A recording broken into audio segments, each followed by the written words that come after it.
Assalamualaikum warahmatullahi wabarakatuh. Alhamdulillah wassalatu wassalamu ala rasulillah. Sudah episode ke-8 podcast Halal Love System menemani teman-teman semua. Dan kali ini masih bersama guru kita Ustadz Hamzah Hafizahullah Ta'ala. Ustadz, kali ini pembahasannya cukup kompleks. Karena yang kita ingin bahas adalah overthinking dan trauma. Ustadz, ada beberapa sebagian teman-teman kita yang mereka takut menikah itu karena trauma yang mereka alami. Pertanyaannya, apakah itu wajar atau memang itu jelas-jelas seperti yang Antum bilang di episode sebelumnya itu adalah bentuk dari waswas syaitan? Silakan Ustaz. Bismillah, alhamdulillah, wassalatu wassalamu ala rasulillah. Ya, overthinking, waswas dan sebagainya memang itu pasti sumbernya dari syaitan gitu ya. Alladzi yuwaswisu fi sudurin nas gitu ya. Yang sering kita baca bahwasanya setan akan senantiasa menghembuskan waswas itu agar kita tidak lanjutkan ibadah kita, agar kita tidak menyempurnakan agama kita gitu. Makanya teman-teman gitu ya, apalagi yang sedang berproses atau mencari gitu ya, ingat bahwasanya kita punya satu musuh yang akan selalu membuat kita was-was gitu ya, yaitu syaitan. Dan overthinking mungkin bisa kita bilang salah satunya gitu ya, salah satu faktornya dari was-was syaitan juga gitu. Makanya dari itu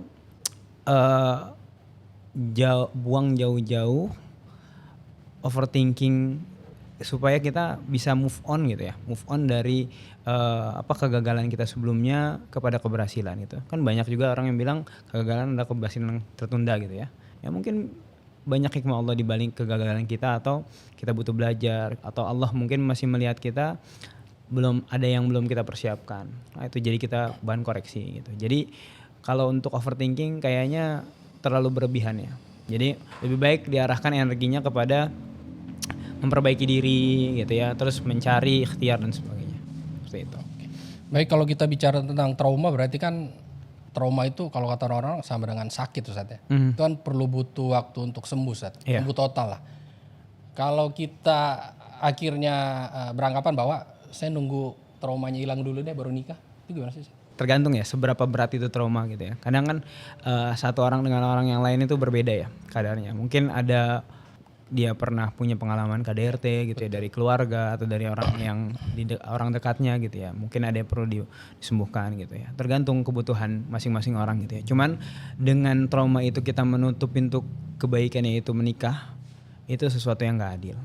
Karena menikah itu kan jalan kita mendapatkan pahala juga ya. Ketika kita tutup dengan sesuatu yang ganjelan masa lalu gitu ya, kita nggak adil buat diri kita gitu ya. Kita masih dikasih oleh Allah Subhanahu Wa Taala kesempatan, tapi kita menutup diri karena kesalahan atau pengalaman masa lalu yang tidak enak gitu ya. Atau mungkin nanti kedepannya kita bisa cari yang memang memperbaiki diri gitu ya dengan pasangan kita dan sebagainya, atau membantu kita, dan itu kan malah lebih bagus gitu. Oke, Ustaz, berarti Ana potong. Berarti menikah itu artinya juga bisa menjadi obat untuk masa lalu, trauma masa lalu kita gitu. Iya, sangat. Bahkan mungkin orang-orang yang punya trauma sebaiknya dia mencari pasangan yang bisa mengobati traumanya. Itu penting. Kenapa? Karena memang pernikahan juga kita berbicara masalah kebutuhan seorang gitu ya. Seorang itu butuh, perempuan pasti nikahnya butuhnya laki-laki dong. Betul. Ya, nggak mungkin perempuan lagi gitu, atau begitu juga sebaliknya. Berarti itu kan kebutuhan gitu.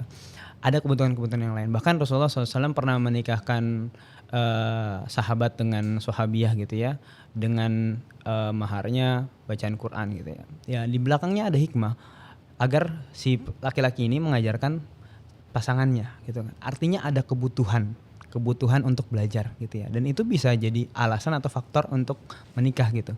Nah begitu pula trauma, mungkin pembahasannya sedikit berbeda ya, tapi kalau kita analogikan sama gitu, kebutuhan untuk sembuh dari trauma kalau seandainya bisa disembuhkan oleh orang-orang yang akan menjadi pasangannya, itu makan lebih baik gitu ya. Ya mungkin dia pernah kena KDRT dari yang sebelumnya atau pasangan sebelumnya atau orang tuanya gitu ya. Kalau seandainya dia dapat pasangan yang bisa mengobati itu gitu kan, pasti ada kekosongan peran seorang ayah kalau seandainya ada yang bisa mengobati gitu ya. Tapi hal-hal seperti ini tuh menjadi menjadi sesuatu yang sangat penting gitu di orang-orang tertentu. Apalagi misalnya traumanya sudah menahun gitu. Tapi kita nggak menafikan juga seandainya dia memberikan jarak untuk menikah itu untuk berobat dulu, atau nanti ketika sudah bisa ya, walaupun kan trauma mungkin susah gitu ya semuanya disembuhkan gitu, sampai di titik tertentu dia mulai coba untuk mencari orang yang bisa membantunya gitu. Atau mungkin pada saat proses ta'aruf juga memang diutarakan sejujurnya bahwa aku nih ada trauma seperti ini ya. Bisa juga gitu kali ya, bisa ya. Aku butuh pasangan yang mungkin begini dan begini yang bisa nantinya mengobati trauma pada masa lalu. Seperti itu mungkin lebih baik. Itu sangat baik dan itu sangat penting gitu ya. Assalamualaikum warahmatullahi wabarakatuh. Alhamdulillah wassalatu wassalamu rasulillah. Segala puji dan puja kehadirat Allah SWT, juga salawat dan taslim kepada Nabi besar Muhammad sallallahu alaihi wa ala alihi wa sahbihi wasallam. Pada kesempatan ini saya akan menyapa teman-teman Mawaddah Indonesia. Kami akan adakan insyaallah Mawaddah Expo. Saya sendiri akan isi materi dan nanti akan ada tanggalnya dan bulannya kami akan angkat di media kami. Sekaligus juga di saat itu kita ada sampel-sampel dari tes food makanan, kemudian pakaian pengantinnya, mungkin kuadenya, dan hal-hal yang semisal dengan itu. Semoga tentu ini bermanfaat informasinya, dan sekaligus juga nanti di acara itu akan ada nikah masal insya Allah. Kami akan memudahkan pernikahan bagi teman-teman kita yang sudah niat menikah, dan terutama mereka tidak mampu secara finansial akan dibantu oleh yayasan kami. Semoga informasi ini bermanfaat. Subhanakallahumma bihamdika, asyhadu an la ilaha illa anta, astaghfiruka wa atubu ilaik. Wassalamualaikum warahmatullahi wabarakatuh. Ketika orang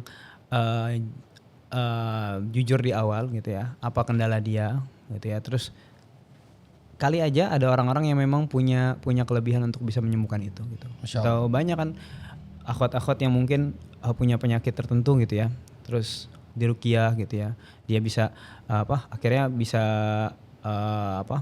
menikah dengan yang meruqyah dia gitu kan. Itu banyak beberapa kasus kita dapati seperti itu gitu. Dan itu bisa menjadi kaca buat kita bahwasanya kebutuhan untuk menikah itu terkadang ada faktor-faktor, bukan cuma sekedar fisik, bukan cuma sekedar materi gitu. Ada kebutuhan yang lain gitu. Masya Allah, berarti terkait semua tuh trauma, sakit, sama overthinking ya Ustaz. Kalau dari segi pandangan Islam itu seperti apa sih Ustaz? Khususnya mungkin rasa takut yang berlebihan ya. Banyak rekan-rekan kita yang belum paham Pak. Ya, jadi rasa takut yang berlebihan itu berawal dari mungkin kita lupa bahwasanya ketakutan yang sesungguhnya itu harus kita arahkan itu kepada Allah Subhanahu wa taala. Fala takhafuhum wa khafuni, kata Allah. Jangan takut kepada mereka, takutlah hanya kepada Allah Subhanahu wa taala. Jadi kalau ketakutan kita kepada Allah itu sudah betul, insyaallah kita diperintahkan supaya jangan takut. Gitu ya. La takhaf wa la tahzan, gitu ada di ayat lain gitu kan. Jangan sedih, jangan takut gitu. Karena memang sesuatu yang berlebihan itu akan mencelakakan kita gitu, termasuk dalam ketakutan. Bahkan ketika kita ketakutan berlebihan dan lupa dengan Allah Subhanahu wa taala, itu kan menjadi satu bentuk permasalahan yang baru gitu ya. Kita saking takutnya lupa sama Allah bahwasanya ada zat yang bisa melindungi kita. Itu juga penting gitu, dimanapun dan kapanpun gitu ya, di hutan atau di tempat-tempat yang memang mengerikan gitu ya.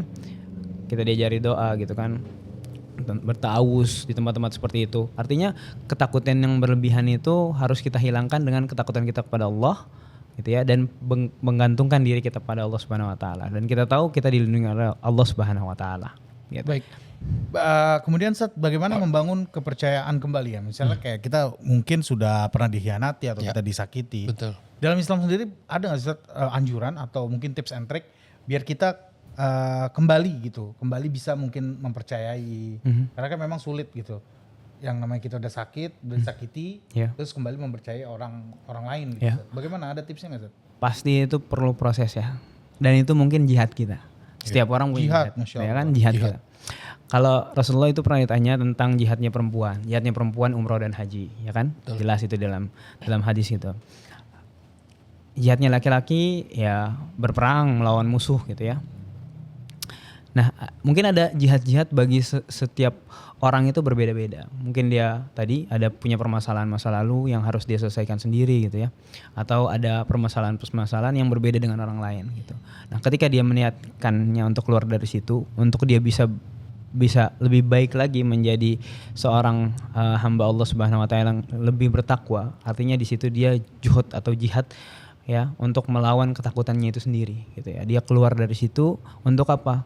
Supaya dia dapat ridho dari Allah Subhanahu wa taala. Dia meniatkannya karena Allah Subhanahu wa taala dan menjadikannya itu sebagai ibadah gitu.